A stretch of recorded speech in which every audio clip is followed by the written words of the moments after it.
Kwa jina naitwa Kennedy Michael. Leo tena ni siku nyingine.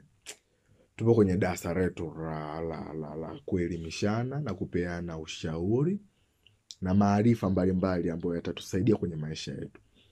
Leo bwana, acha niongelee kuhusu upande wa rushwa ya ngono. Kitaalamu tunaita sextortion. Okay? Hiyo kizungu tunasema kimombo. Hii bwana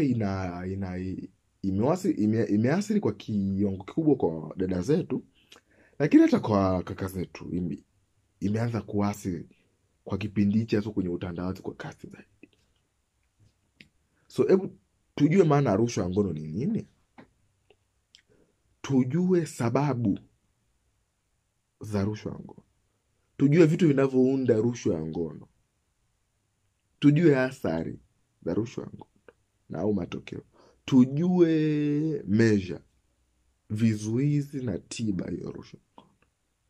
Rushwa ya ngono ni kitu gani? Rushwa ya ngono hii ni kile kitendo ambacho kinatokea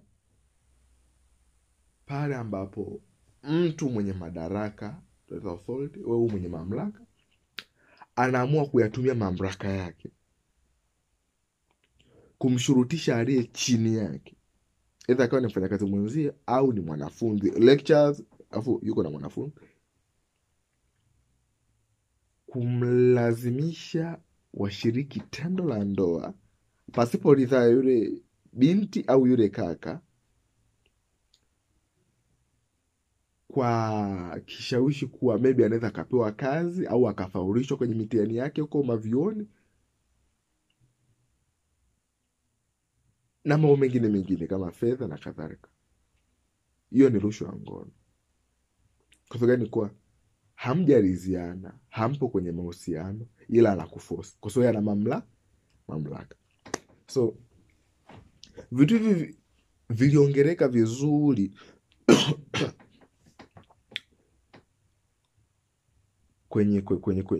kwenye vio vyetu sasa. Huwa ndo watu wengi wanaanza kufumbukiaga huko. Kumbe wakuja kwa watu ukimaliza tena chuo, kwenye makazi huko tena kuna shida zingine. Mabosi zetu bado wanahitaji tendo sijui na nini, rushwa huko. Na mimi na support sana TAKUKURU kufanya kazi kubwa sana. Wanajitahidi shoti, wanajitahidi sana. Na ninafarijika, jitahidi sana kupunguza na kutokomeza. Sasa hivi kidogo zimepungua, ila bado zipo, ila zimepungua. So vitu vinavyounda rushwa ya ngono ni nini? Lazima kwanza kuwe kuna madaraka, kuwe na muathirika. Yaani madaraka ndio yule mtawala na muathirika ndio yule anayeshurutishwa. Kuwe na kupapaswa baadhi ya maungo ya huyo muathirika, anapapaswa. Tunasemaga kutomasa. Hapo tena kuwe na nisemeje, kitendo cha kulazimisha, naweza kumbana kwa nguvu au kumtishia vitisho. Hivyo ndio vitu vinavyounda rushwa ya ngono. Athari zake ni zipi? Magonjwa ya zinaa. Hiyo ile ya kwanza hizo. HIV inasambaa sana kwenye rushwa ya ngono. Kwa sababu huwezi jua amepita na wangapi, kafanya na wangapi hicho kitendo. Magonjwa ya zinaa. Cha pili, vifo. Watu wanakuwa na pata misongo ya mawazo, depression, nimefanya hivi na nini, naamua kujinyonga tu. Sasa ndio hiyo depression, stress, over stress. Anakuwa affected psychologically na emotionally. Yani kuwa kisaikolojia anakuwa ameathirika na kihisia ameathirika pia. Kutoka tena hapo kimwili anakuwa anaweza kupata maumivu kwa sababu mumuingilia kwa nguvu. Lakini inapelekea kutokuwa na ufanisi bora wa kazi, kutokuwepo. Kwa sababu ushaanzisha mahusiano wewe boss na huyo mfanyakazi wako, kutokuwa hakuna kuheshimiana tena. Hakuna. Anakuona wewe au lecture, hakuna kuheshimiana tena. Ya sasa mavyuoni iko sana sana, haina haja ya kutaja mavyuo hapa, ila ipo sana sana, mjue tu ipo sana. Kwa hiyo kuwa makini. So kwanza jukumu la mzazi kwa mwanae, maybe binti yake maybe anaenda chuo au anaenda kwenye kazi huko vibarua, kwanza ni kumpa elimu. Kama uijui, unaweza ukatafuta hata wale washauri, kama si hata mimi mwenyewe naweza hata ukani DM kwa nini nikakupa njia bora ya malezi ya mtoto kwa kila stage, akiwa na miaka 0 mpaka akishafikisha 60+. Kila stage ina mdake. Umri wa teenager una malezi yake, umri wa childhood una malezi yake, umri wa adulthood una malezi yake. So kumpatia elimu sahihi huyo mtoto, ajue madhara na faida anachoenda kukifanya. Cha pili, namna gani kukiepuka hicho kitu. Cha tatu, namna gani ya kuendelea kuishi kwenye hiyo misingi uliomuongoza. Tunaelewana vizuri?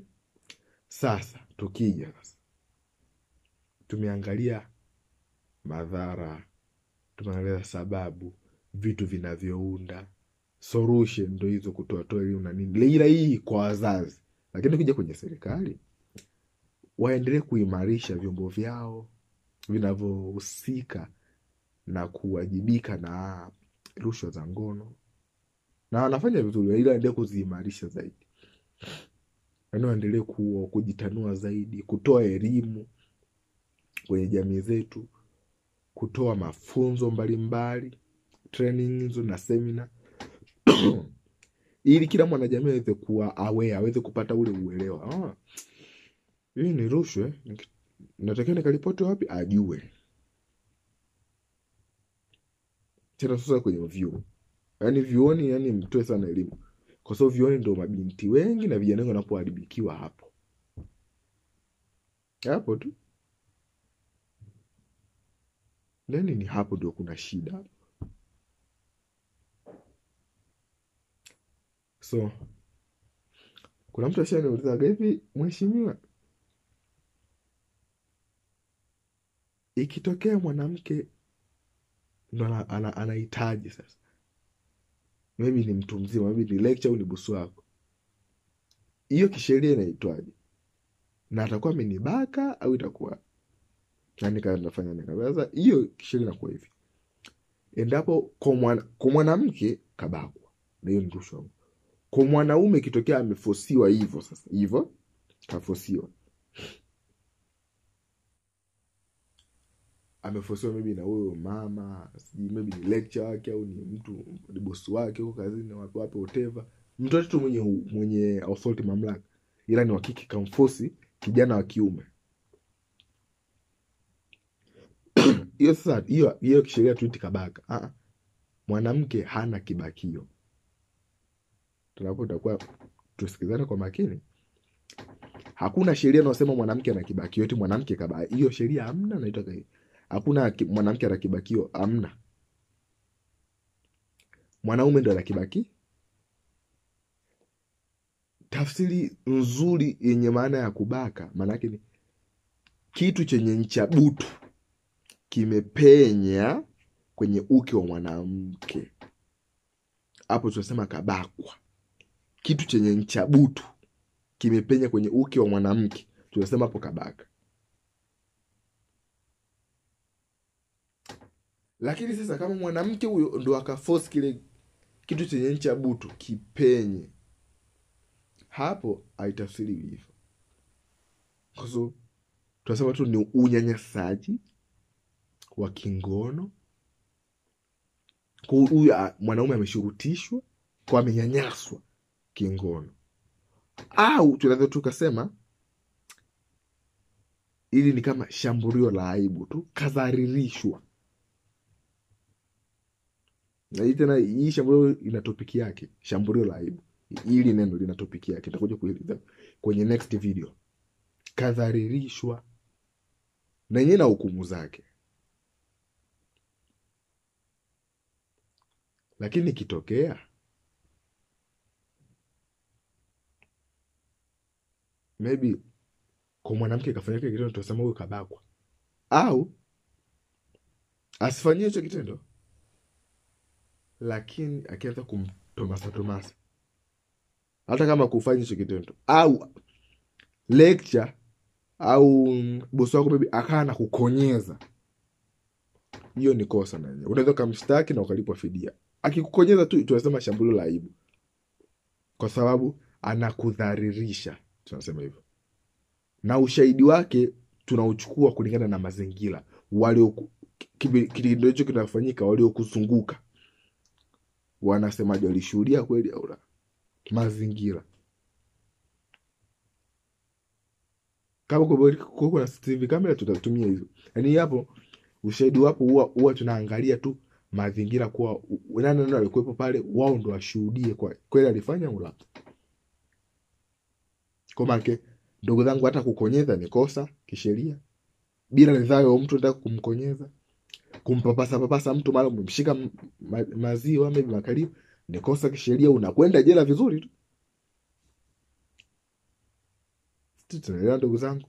Kwa tuweni makini hapo. Na hizi elimu tuwapende sana mabinti zetu wanaenda vyuoni na vijana wetu wanaenda vyuoni. Kumeoza huko. Kule unakutana na watu wa kila namna, watu wametoka kila mikoa na tabia zao, kila familia. So kama utakuwa vizuri kujipangilia wewe binafsi, utaharibikiwa.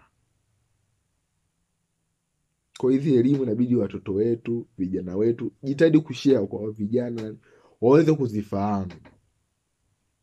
Na wakitaka consultation na mimi binafsi, mtu mimi ana changamoto yake, maana wengine wanakuta na stress, counseling for free ipo. Tutaongea na nini, kwa sababu gani? Sasa hivi nipo kwenye kujenga, tujengane, tushauriane, tuwekeane ile resilience, ule ujasiri, tuweze kuwa sawa, tutafutane. Umekwama sehemu uelewi, tunatafutana. Bwana, hebu nipe ushauri hapa, nitakupa ushauri sahihi, nini ufanye, na nitakupa manufaa ya huo ushauri na madhara yake.